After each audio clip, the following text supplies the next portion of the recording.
Hello guys, my name is Vikram. Welcomes you to strive for progress. Topic आपको पता लग गया होगा, चलिए स्टार्ट करते हैं।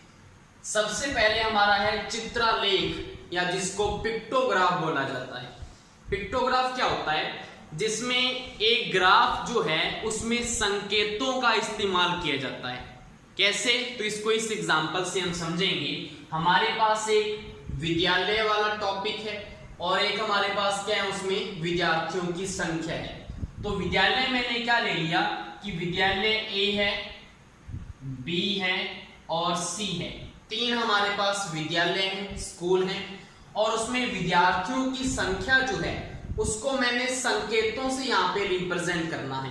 तो संकेत मैंने क्या बनाए, यहाँ पे मैंने एक संकेत ये बना दिया, दूसरा संकेत मैंने ये बनाया और तीसरा संकेत मैंने ये बनाया। इसमें मैंने संकेत बनाया ये वाला, फिर ये वाला और फिर ये वाला। इसमें मैंने संकेत बनाया ये वाला और ये वाला। मैंने संकेतों से बता दिया, लेकिन आपको पता नहीं है कि कितने विद्यार्थी हैं यहाँ पे, तो हम इसको साइड में बताते होते हैं कि इस संकेत का मतलब क्या है। तो हम ऊपर क्या लिखेंगे कि इस वाले संकेत का मतलब क्या है कि 25 विद्यार्थी। इस संकेत का मतलब क्या होगा, यहाँ पे 25 विद्यार्थी इस स्कूल में है। उसके बाद इस संकेत का मतलब क्या है, यहाँ पे 50 विद्यार्थी। उसके बाद इस संकेत का मतलब क्या है, यहाँ पे 100 विद्यार्थी। क्लियर? ऐसे करके आपको कोई ग्राफ दिया होता है संकेतों का इस्तेमाल करके। अब मुझे बताओ विद्यालय ए में टोटल विद्यार्थी कितने हैं? तो आपको पता है इस संकेत का मतलब क्या है, 50। तो 50 तो इसका हो गया, 50 इसकी हो गई, प्लस इस संकेत का मतलब कितना है, 100, तो यहाँ पे 100 हो गया।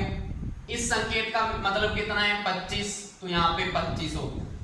तो यहाँ पे टोटल विद्यार्थी कितने आ चुके हैं, 100 प्लस 50 150, और 25 कितना होता है, 175।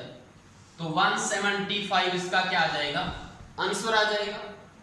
क्लियर? उसके बाद अगर विद्यालय बी की बात करें तो यहाँ पे इस संकेत का मतलब क्या है, 25 विद्यार्थी, तो यहाँ पे 25 लिखो, प्लस इस संकेत का मतलब दोबारा फिर 25, प्लस इस संकेत का मतलब 50।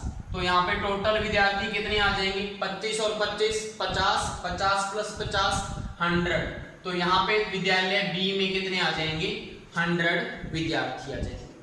क्लियर? अब अगर हम विद्यालय सी की बात करें तो कितने इसमें विद्यार्थी बनेंगे, इसका मतलब कितना है, 100। तो 100 प्लस 25 125 प्लस 100 225। तो विद्यालय सी में हमारे पास कितने विद्यार्थी होंगे, 225 विद्यार्थी होंगे। क्लियर है? इसको बोला जाता है चित्रलेख। दूसरा हमारा है रेखा आलेख या लाइन ग्राफ। तो असतत बारंबारता बंटन के लिए इसको बनाया जाता है जब प्रेक्षणों की संख्या अधिक हो। ठीक है, तब इसको बनाया जाता है। अब इसको कैसे बनाते हैं, हम इसको देखते हैं एक एग्जाम्पल से। मेरे पास यहाँ पे प्राप्तांक है, यहाँ पे मेरे पास है विद्यार्थियों की संख्या, जिसको मैंने फ्रीक्वेंसी लिख दिया, बारंबारता लिख दिया। तो मैंने कोई भी यहाँ पे लिख लिया कि 5 नंबर हैं, 10 नंबर हैं, 15 नंबर हैं, 20 नंबर हैं। ये इनके क्या हैं, प्राप्तांक हैं। और विद्यार्थी मैंने बना दिए कि 10 विद्यार्थी क्या आए हैं, या 20 की आए होंगे, या 30 की आए होंगे, या 40 की आए होंगे। ऐसे करके पहले तो हमने क्या करना होता है, यहाँ पे रीडिंग्स लिखनी होती है। इसके बाद हमने क्या बनाना होता है, लाइन ग्राफ। लाइन ग्राफ कैसे बनेगा कि मैंने यहाँ पे बता दिया कि 5 अंक प्राप्त करने वाले विद्यार्थी कितने हैं, 10 विद्यार्थी हैं। तो आप इसको कैसे बनाएंगे, 5 अंक प्राप्त करने वाले 10 विद्यार्थी। तो आप ऐसे करके एक लाइन खींच देंगे और ये आपका क्या बन गया है, पहले डाटा का ग्राफ बन चुका है। दूसरा डाटा क्या बोलता है कि 10 अंक प्राप्त करने वाले विद्यार्थी कितने हैं, 30 हैं। तो 10 अंक प्राप्त करने वाले विद्यार्थी कितने हैं, 30 हैं। तो आप इसको ऐसे बना देंगे। उसके बाद 15 अंक प्राप्त करने वाले विद्यार्थी कितने हैं? 20 विद्यार्थी हैं जो 15 अंक लेके जाते हैं, तो यहाँ पे ऐसे ग्राफ बन जाएगा। उसके बाद 20 अंक प्राप्त करने वाले विद्यार्थी कितने हैं? 40, तो यहाँ पे 40 विद्यार्थी हैं जिनके कितने अंक आए हैं? 20 अंक आए हैं। तो इसको बोला जाता है लाइन ग्राफ या रेखा आलेख। क्लियर। तीसरा नंबर हमारा है स्तंभ आलेख का, जिसको दंड आलेख भी बोलते हैं और बार ग्राफ भी बोलते हैं इसको। तो यहाँ पे क्या होता है, ये भी असतत बारंबारता बंटन के लिए बनाया जाता है, पहला पॉइंट। दूसरा पॉइंट, जब प्रेक्षणों की संख्या कम होती है, दोनों में आपको डिफरेंस पता होना चाहिए। इसको प्रेक्षणों की संख्या जब कम होती है, प्रेक्षणों की संख्या जब ज्यादा होती है, दोनों असतत बारंबारता बंटन के लिए बनाए जाते हैं। इसमें क्या होता है, स्तंभ बनेंगे आपके। स्तंभ कैसे बनेंगे? जैसे कि मैंने कोई भी डाटा लिया, प्राप्तांक ले लिया, फिर यहाँ पे फ्रीक्वेंसी ले लेते हैं। तो जैसे कि मैंने यहाँ पे ले लिया 5, फिर 10, फिर 15 और फिर 20, वही हमने वैसा का वैसा डाटा ले लिया। और यहाँ पे मैंने क्या ले लिया, 10, यहाँ पे 20, यहाँ पे 30 और यहाँ पे 40। ठीक है। तो स्तंभ आलेख कैसे रिप्रेजेंट होता है यहाँ पे कि 5 अंक प्राप्त करने वाले अगर यहाँ पे 10 विद्यार्थी हैं, तो यहाँ पे ग्राफ कैसे बनेगा, ऐसे यहाँ पे एक स्तंभ बन जाएगा 5 के ऊपर, बिल्कुल 5 के ऊपर ये क्या बन जाएगा, एक स्तंभ बना देना है हमने। क्लियर। और 10 तक उसकी हाइट होनी चाहिए। हाइट कहां तक होनी चाहिए? 10 तक, क्योंकि स्तंभ आलेख में जो स्तंभ की हाइट है वो बारंबारता के समानुपाती होती है। जितनी बारंबारता होगी उतनी उसकी हाइट होगी। यहाँ पे 10 इसका बारंबारता है तो हाइट इसकी इतनी है। दूसरा डाटा बोलता है कि 10 अंक प्राप्त करने वाले विद्यार्थी कितने हैं हमारे, हमने वहां पे किया था 30। तो यहाँ पे अगर ऐसे बनाए इसको तो क्या बनेगा,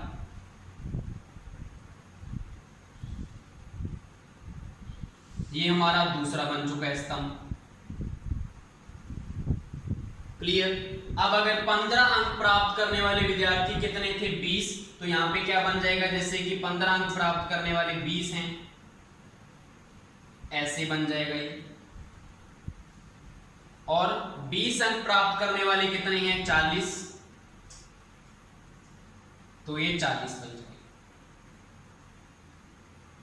इसको बोला जाता है दंड आलेख या स्तंभ आलेख या बार ग्राफ। इसमें आपको ध्यान में ये रखना है कि आपको जो स्तंभ हैं उनकी जो विड्थ है, उनकी जो चौड़ाई है, बिल्कुल समान रखनी होती है हर स्तंभ की।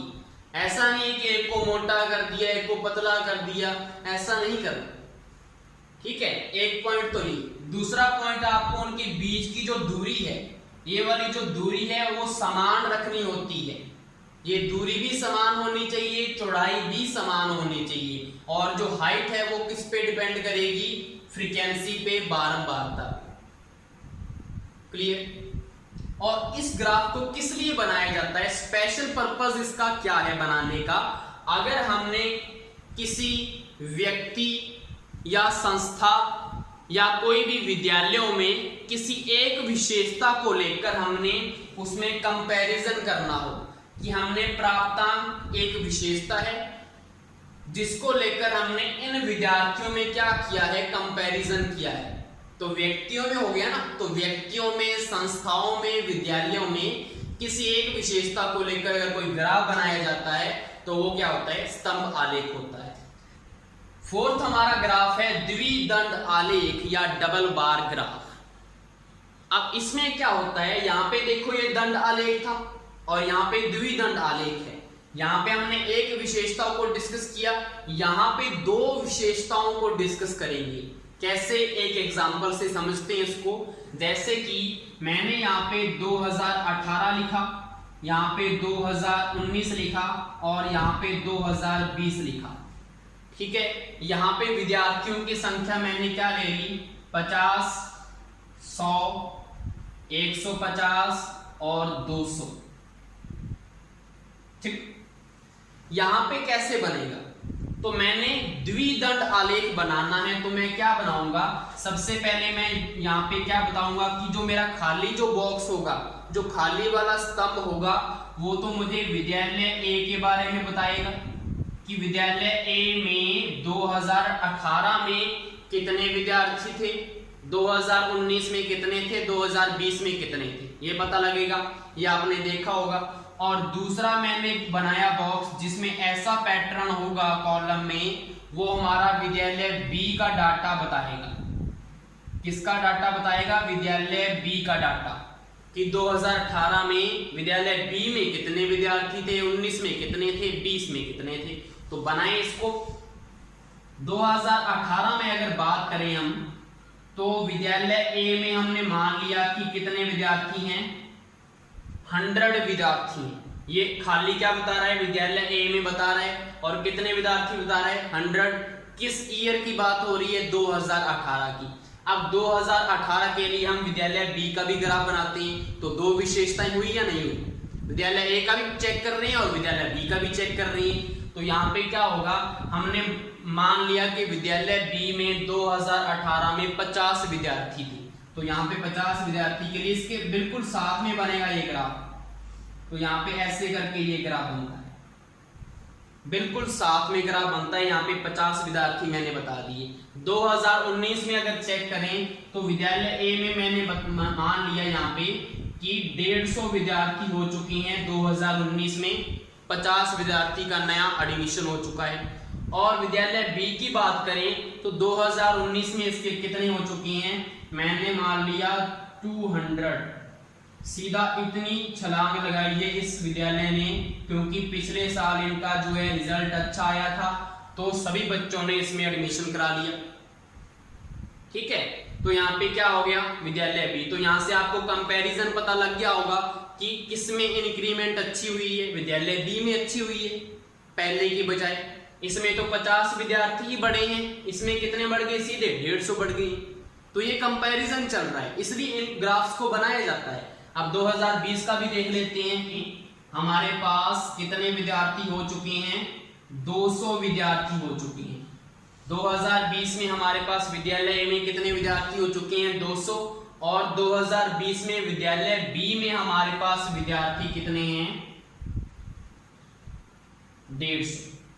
आप बोलेंगे सर कम कैसे होंगे, क्योंकि कईयों ने क्या करवा लिया, यहाँ से टीसी कटवा ली अपनी, वो यहाँ से छोड़ के चले गए, क्योंकि उनको लगा था कि विद्यालय अच्छा है, रिजल्ट अच्छे आते हैं, लेकिन सिर्फ 5-6 बच्चों के ही रिजल्ट आते हैं, बाकियों पर ध्यान नहीं दिया जाता, इसलिए वो जहाँ पे छोड़ के चले गए। तो इसको बोलते हैं द्विदंड आलेख। आई होप सो आपको ये 4 ग्राफ पहले तो समझ में आ गए होंगे। पांचवा हमारा ग्राफ है आयत आलेख या हिस्टोग्राम। ये किस लिए बनाया जाता है, अगर हमारे पास सतत बारंबारता बंटन दे दिया जाए, तो सतत बारंबारता बंटन में क्या होता है, वर्ग बने होते हैं। तो यहाँ पे क्या होगा, वर्ग अंतराल होगा 0 से लेकर 10 तक, 10 से 20, 20 से 30, 30 से 40, ऐसे वर्ग बने होंगे और उनके सामने इनकी बारंबारता लिखी होती है। तो यहाँ पे एक हमारे पास एग्जाम्पल है, ये हमारे प्राप्तांक हैं और ये हमारे विद्यार्थियों की संख्या है, इसको मैंने F से लिख दिया। तो मैंने आयत आलेख कैसे बनाना है, मैंने मान लिया कि 0 से 10 अंक प्राप्त करने वाले विद्यार्थी कितने हैं, 10 विद्यार्थी हैं। तो इसको कैसे बनाएंगे, यहां से लेकर 10 तक क्या बन जाएगा, एक आयत बन जाएगा, 0 से लेकर टोटल 10 तक। क्लियर। दूसरा मैंने ये ले लिया कि 10 से 30 अंक प्राप्त करने वाले विद्यार्थियों की संख्या अगर मैं मान लूं कि 15 है, तो आयत आलेख कैसे बनेगा, तो 10 से लेकर 30 तक अंक प्राप्त करने वाले विद्यार्थी कितने हैं, 15। तो यहां से लेकर 10 से और ये 30 तक ऐसे बन जाएंगे, फिर ये आयत बनेगा। तो यहाँ पे आपको एक चीज पता लगी होगी कि जो आयत आलेख है, इसमें आयत की जो चौड़ाई है वो किसके ऊपर डिपेंड करती है, वर्ग अंतराल के ऊपर। हमने कौन सा वर्ग अंतराल लिया, मैंने पहले 0 से 10 लिया था तो इतनी चौड़ाई थी, मैंने अब 10 से 30 ले लिया तो चौड़ाई इतनी हो गई है। किसके ऊपर निर्भर करता है, वर्ग अंतराल के ऊपर। तीसरा पॉइंट इसमें क्या होगा कि जो आयत का जो क्षेत्रफल है वो किसके समानुपाती होता है, इसमें बारंबारता की। ये 3 पॉइंट आपको आयत आलेख में ध्यान में रखनी है। क्लियर? तो यहाँ पे 30 से 40 का मैं मान लेता हूं कि 30 से 40 अंक प्राप्त करने वाले विद्यार्थी यहाँ पे मेरे पास 20 विद्यार्थी हैं। तो यहां से लेकर ऐसे करके ये ग्राफ बन जाएगा, हमारा आयत आलेख कंप्लीट हो गया। क्लियर? उसके बाद छठा हमारा क्या आता है, बारंबारता बहुभुज व बारंबारता वक्र क्या होता है, कैसे बनता है। तो पहली बात तो ये है कि ये भी कैसे बनता है, आयत आलेख की तरह, लेकिन इसमें थोड़ा सा एडिशनल आपको थोड़ा सा चीज और सीखनी होगी। वो क्या है, तो सबसे पहले तो हम एक आयत आलेख बना लेते हैं, कुछ भी ऐसा सा। मैंने एक आयत आलेख बना दिया, यहां से लेकर मैंने एक आयत ये ऐसे बना दिया, यहां से लेकर मैंने एक आयत ऐसे यहां तक बना दिया 40 तक, और यहां से लेकर मैंने एक आयत बना दिया 50 तक। ये हमारा आयत आलेख कंप्लीट हो गया। 0 से 10 तक हो गया, उसके बाद 10 से 20, फिर 20 से 40 का बना दिया और 40 से 50। ये हमारा आयत आलेख है। अब इसमें बारंबारता बहुभुज क्या होता है। अगर हमने बारंबारता बहुभुज या बारंबारता वक्र दोनों अलग अलग चीजें हैं, उनको बनाना है, तो सबसे पहले हमें पता होना चाहिए वर्ग चिन्ह क्या होता है। हमने पीछे वाली वीडियो में सीखा था वर्ग चिन्ह का फॉर्मूला क्या होता है, निम्न सीमा प्लस उच्च सीमा बाय 2। तो यहाँ पे निम्न सीमा इसकी कितनी है, 0 है, और उच्च सीमा कितनी है, 10 है। अपॉन 2 करेंगे तो मुझे बताओ कितना आएगा, 5 आएगा। तो यहाँ पे इसका जो वर्ग चिन्ह है वो इसका क्या होता है, मध्य मान होता है। ये हमने सीखा था ना पीछे वाली वीडियो में। तो यहाँ पे 0 से 10 के बीच में आप 5 पे एक पॉइंट लगा दिया। इसके बाद यहाँ पे दूसरे वाले आयत का देखें, 10 से लेकर 20 तक है, तो क्या हो गया, आपको पता लग गया होगा 15। तो यहाँ पे 15 के ऊपर क्या लगा देंगे, एक पॉइंट लगा देंगे। अब आपका यहाँ पे क्या है, 20 से लेकर 40 तक, तो 20 इसकी निम्न सीमा है, उच्च सीमा कितनी है इसकी, 40 है। तो अपॉन 2 करेंगे तो कितना आएगा, 40 और 20 60, तो 60 अपॉन 2 कितना आएगा, 30। तो यहाँ पे 30 दिख रहा है आपको, यहाँ पे क्या लग जाएगा, एक पॉइंट लग जाएगा। 40 और 50 के बीच में आपको पता है 45 होगा, तो यहाँ पे पॉइंट लग जाएगा। क्लियर? अब इसमें क्या होता है, आपको ये आगे तक चलता है। जैसे यहाँ पे मैंने 60 लिख दिया, एंड में मैंने 60 लिखा हुआ है। अब यहाँ पे देखो, सबसे पहले हम बारंबारता बहुभुज बनाएंगे। बारंबारता बहुभुज में करना क्या है, आपको जो ये मध्यमान हैं इनको मिलाना है, बस और कुछ नहीं करना। मिलाना कैसे है, यहां से इसको ऐसे मिला दो स्केल के साथ, इसको इसके साथ मिला दिया, इसको इसके साथ मिला दिया, यहां तक हो गया। उसके बाद जो भी आपको यहाँ पे बारंबारता बहुभुज बनाना हो उसको हमेशा हमने एक्स एक्सिस के साथ टच करवाना होता है, एक्स एक्सिस के साथ टच करवाएंगे। अब यहाँ पे देखो 0 से -10 है, इनका मध्यमान क्या होगा, -5 होगा। तो यहाँ पे एक पॉइंट लगा लो नीचे तक आने के लिए, और 50 से 60 का मध्यमान होगा 55, यहां तक एक पॉइंट लगा लो। अब इसको आपने क्या कर देना है, मैच कर देना है। ये हमारा बन चुका है बारंबारता बहुभुज। क्लियर? फर्स्ट आपको टॉपिक क्लियर हो गया।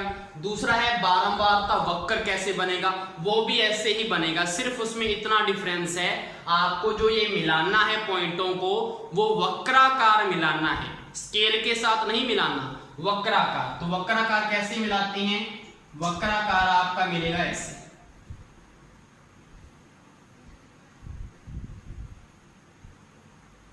ये इसका क्या हो गया, बारंबारता वक्र।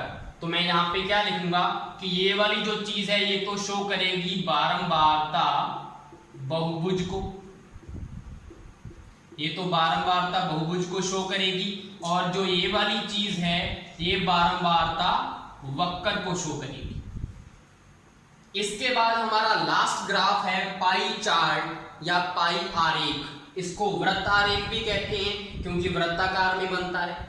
इसमें क्या होता है, अगर हमने एक व्यक्ति, वस्तु या संस्था की विभिन्न विशेषताओं का अध्ययन करना हो तो हमें पाई चार्ट बनाना होता है।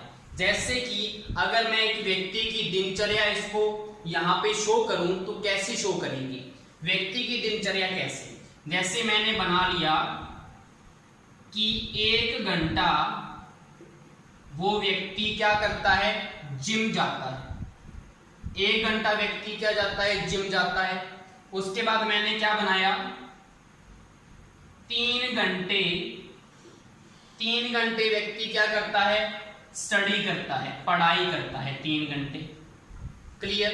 उसके बाद मैंने क्या बनाया, 8 घंटे मैंने क्या बनाए, 8 घंटे व्यक्ति क्या करता है, सोता है।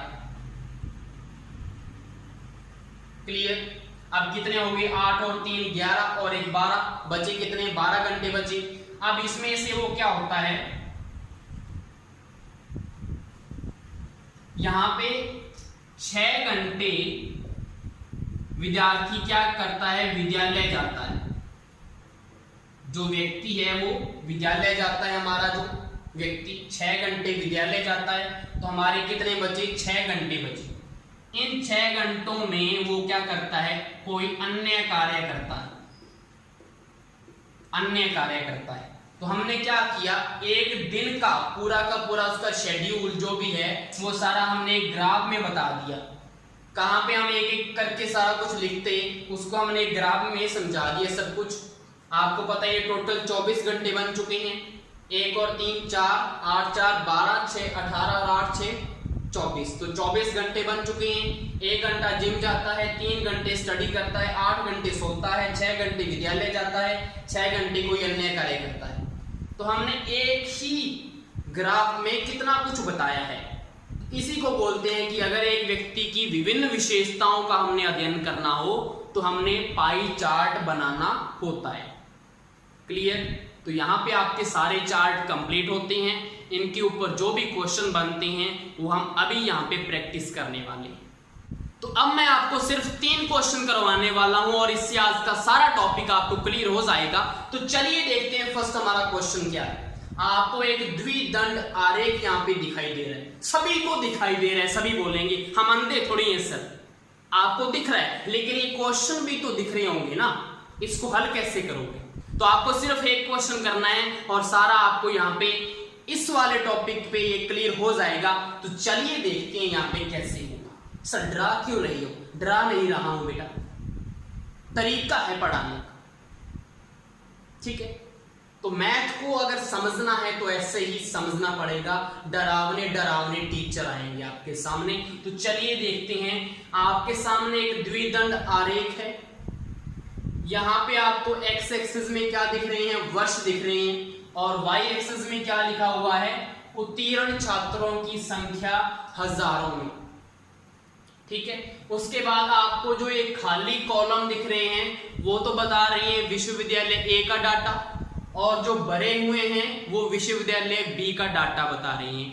फर्स्ट हमारा क्वेश्चन क्या है, 2020 में विश्वविद्यालय ए व 2018 में विश्वविद्यालय बी का अनुपात क्या है। तो हमने अनुपात फाइंड करना है, पहला क्वेश्चन। तो 2020 में मुझे बताओ विश्वविद्यालय ए में उत्तीर्ण छात्र कितने हुए। 2020 में उत्तीर्ण छात्र ए वाले हैं। ए वाला कौन सा है, खाली वाला। तो यहाँ पे देखो, यहाँ पे आ रहा है 50 के पास, लेकिन ये हजारों में है, तो यहाँ पे क्या लिखेंगे, 50,000। समझ में आ गया। अनुपात फाइंड कर रहे हैं तो यहाँ पे साइन लगा दो। अब 2018 में बी में देखना है कितने हैं। 2018 ये रहा, बी वाला कौन सा है जो भरा हुआ है, वो बी वाला है। इसमें डाटा कितना बन रहा है, 40, लेकिन ये हजारों में है तो 40,000 आ जाएगा। अब आपको पता है ये 4 0 से ये 4 0 कट गई, तो यहाँ पे कितना आएगा, 5:4 या 5:4। इसका क्या आ चुका है, आंसर आ चुका है। तो हमारा फर्स्ट क्वेश्चन तो हो गया कंप्लीट। नेक्स्ट हमारा क्वेश्चन क्या है। नेक्स्ट क्वेश्चन आप बताइए, अगर आपको पता हो। आप बोलेंगे सर हम नहीं बता सकते, चाहकर भी हम नहीं बता सकते, क्योंकि आपने हमारी जुबान बंद की हुई है रिकॉर्ड क्लासेस यहाँ पे लगा के, है ना। तो यहाँ पे क्या है, दूसरा क्वेश्चन, वर्ष 2019 में विश्वविद्यालय बी में उत्तीर्ण छात्रों की संख्या से 2020 में विश्वविद्यालय ए का परसेंटेज आपको बताना है।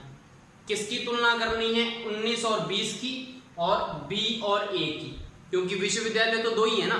तो यहाँ पे किससे करनी है? सबसे पहले 2019 में बी से। 2019 ये रहा, बी वाला कौन सा है? भरा हुआ डाटा कितना है? 50,000। तो नीचे लिखेंगे आप 50,000। जिससे तुलना करनी होती है वो नीचे आता है, जिससे हमने निकालना होता है, जिसकी तुलना में हमने जिसका निकालना होता है वो ऊपर आता है। तो हमने ए का निकालना है, ठीक है, ए का परसेंटेज निकालना है बी के अकॉर्डिंग। तो ए का 2020 में कितना है डाटा? खाली वाला ए का है, तो यहाँ पे देखो ये भी 50,000 है, तो यहाँ पे भी क्या आ जाएगा? 50,000 आ जाएगा। अब परसेंटेज निकालना है तो इनटू में क्या करना होता है? 100 करना होता है। अब आपको पता है 50,000 ऊपर है, 50,000 नीचे है, तो कट जाएगा। अब यहाँ पे आंसर कितना आ जाएगा? 100%। ये इसका क्या है? आंसर है।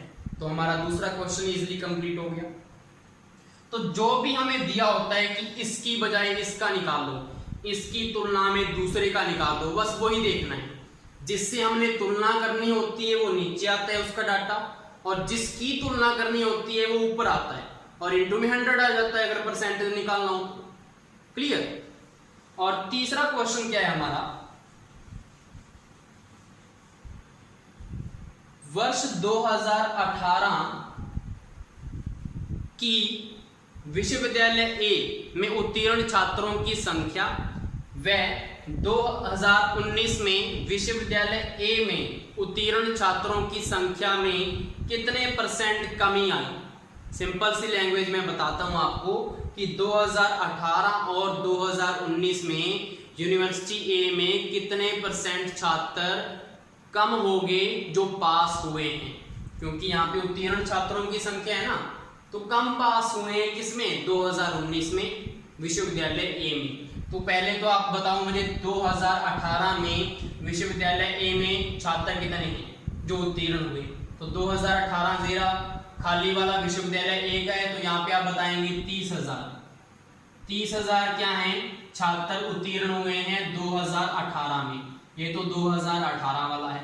2019 का डाटा क्या बता रहा है विश्वविद्यालय ए का? ए वाला कौन सा है? खाली वाला। तो ये कितना है? 20,000। तो आप देखेंगे यहाँ पे कमी आ चुकी है उत्तीर्ण होने में। यहाँ पे छात्र फेल हो चुके हैं, ज्यादा उत्तीर्ण नहीं हुए, तो आपको कमी सीधी सीधी दिख रही है। लेकिन उसने क्या पूछा है? कितने % कमी हुई? आपको इसको परसेंटेज में निकालना है, ध्यान से लिखना आपको।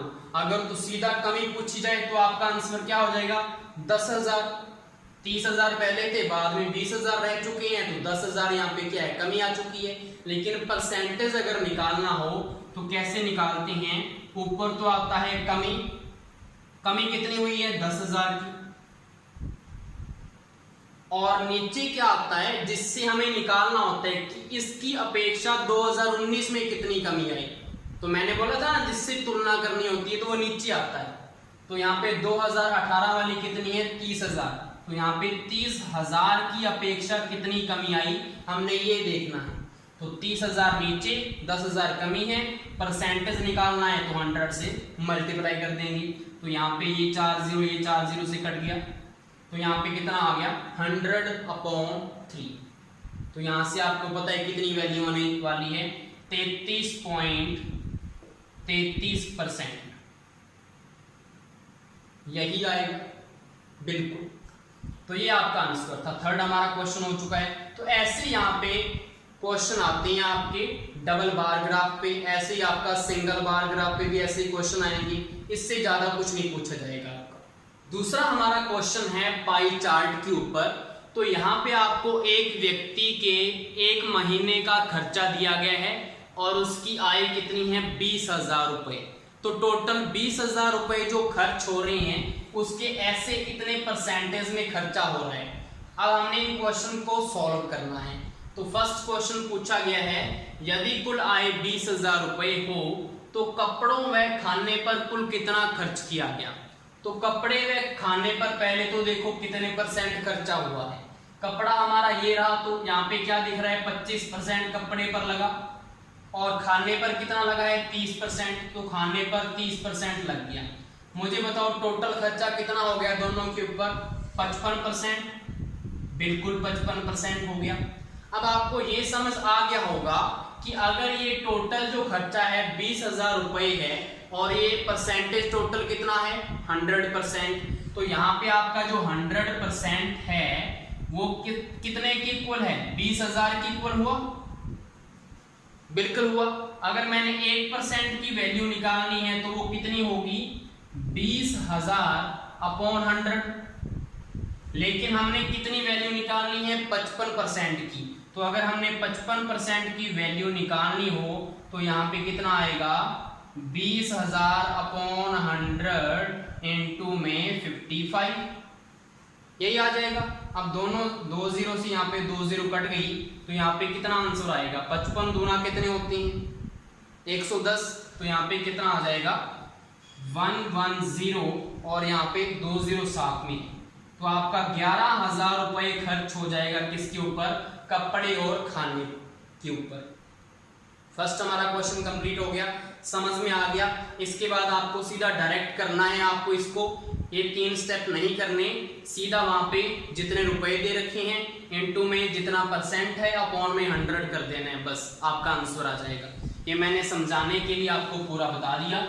दूसरा क्वेश्चन हमारा क्या है? दूसरा क्वेश्चन आपको दिख रहा है, शिक्षा तथा परिवहन पर होने वाले खर्चे का अनुपात बताइए। खर्चे का अनुपात बताना है कितना है। मुझे बताओ कि शिक्षा और परिवहन पर जो खर्चा होगा, अगर हमने उसका अनुपात निकालना है तो आपको उसको रुपयों में कन्वर्ट करने की जरूरत है क्या? आपको अगर परसेंटेज में पता है तो परसेंटेज में भी तो अनुपात निकल जाएगा ना, उसको हमें रुपयों में किस लिए कन्वर्ट करना है? आप सीधा करो, शिक्षा पे कितना परसेंट खर्चा हो रहा है? 10%, डिवाइड परिवहन पर कितना खर्चा हो रहा है? 30%, तो सीधा क्या करोगे? 0 से 0 कट गई, आपका कितना आ जाएगा? 1:3 आ जाएगा। ये इसका डायरेक्ट आंसर आ जाएगा। लेकिन आप क्या करें, कुछ बच्चे जिनको नहीं पता होता वो इसको पहले रुपयों में कन्वर्ट करते हैं। कैसे रुपयों में करेंगे? वो सबसे पहले क्या करेंगे, वो शिक्षा का निकालेंगे। शिक्षा का कितना है? 10%, तो वो क्या करेंगे? 20,000 इंटू 10 अपॉन 100, जैसे हमने अभी किया था। 2 जीरो से ये 2 जीरो कट गई, तो यहाँ से कितना आएगा? 10 दूना 20, तो 2,000 रुपया तो यहाँ से आ गया। उसके बाद परिवहन पर वो चेक करेंगे, तो 20,000 का यहाँ पे 30% वो निकालेंगे, कितना आएगा? यहाँ से 6,000 रुपये आ गया। अब इन दोनों का वो क्या करेंगे? अनुपात निकालेंगे, तो यहाँ पे वो क्या करेंगे? 2,000 अनुपात 6,000, ऐसे करेंगे। फिर वो 3 जीरो से 3 जीरो काटेंगे, फिर 2 एकम 2, 2 तिया 6। मुझे बताओ अब भी अनुपात वही आया या नहीं आया जो पहले आया था? तो इसको आपको रुपयों में कन्वर्ट करने की क्या जरूरत है? आपको परसेंटेज दे रखा है तो सीधा रेशो सीधे ही आ जाएगा, तो आपको डायरेक्ट करना है। तो दूसरा हमारा क्वेश्चन कंप्लीट हो चुका है, तो मैंने इसका पूरा बता दिया आपको। लास्ट हमारा क्वेश्चन क्या है? लास्ट हमारा क्वेश्चन वो भी इंपॉर्टेंट है, वो भी समझने वाला है अच्छे से। इसने बोला है कि परिवहन पर होने वाले खर्चे का कौन कितना बनेगा।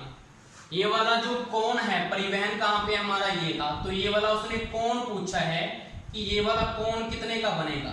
आपको पता है कि ये एक प्रकार का क्या है? वृत्त है, सर्कल है। तो सर्कल में टोटल जो कोण है वो कितने का होता है? 360 का होता है। 360 डिग्री का टोटल एंगल होता है वृत्त में। हमने परिवहन का एंगल बताना है कितना बनेगा, तो परिवहन में कितने परसेंट है? 30%।